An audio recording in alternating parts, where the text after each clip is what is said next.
महंगाई हज पर भी असरअंदाज। सरकारी स्कीम के तहत हज दरखास्तों की तवक्को से भी कम वसूली। अब तक कोटे की तकरीबन 1/3 दरखास्तें जमा हो सकी हैं। 3 दिन की मुद्दत बाकी रह गई है।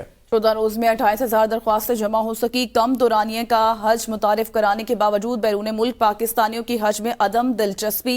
वजारत मजहबी उमूर हुकाम ने दरख्वास्त वसूली की मुद्दत में इजाफे पर गौर शुरू कर दिया है। इस खबर से रिलेटेड आपको बताएं कि कम दुरानिये का हज मुतारिफ कराने के बावजूद भी बैरून मुल्क पाकिस्तानियों की जो दिलचस्पी है वो कम दिखाई दे रही है। महंगाई हज पर भी असरअंदाज हो रही है। हज दरख्वास्तों में भी कमी है और अब तक कोटे की तकरीबन 1/3 दरख्वास्तें जमा हो सकी हैं। 14 रोज में सरकारी स्कीम के तहत हज की 28,000 दरख्वास्तें जमा हो सकी हैं।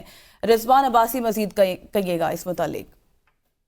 जी बिल्कुल, सरकारी स्कीम के तहत हज दरख्वास्तों की जो वसूलियां हैं वो तवक्को से बिल्कुल कम है और अब तक कोटे की तकरीबन 1/3 दरख्वास्तें जमा हो सकी हैं। 3 दिन की मुद्दत बाकी रह चुकी है। 14 रोज में तकरीबन 28,000 दरख्वास्तें जमा हुई हैं और वजारत मजहबी उमूर के हुकाम ने दरख्वास्त वसूली की मुद्दत में इजाफे पर गौर कर दिया गया है।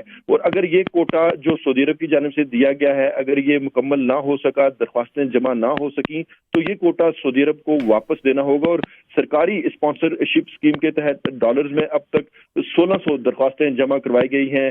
हज 1 लाख सस्ता होने के बावजूद फी कस कुर्बानी के जो अखराजात समेत तकरीबन 11 लाख रुपए वहां पर हुजाज इकराम को अदा करने होंगे। सरकारी स्कीम के तहत मजमूई कोटा 99,605 है।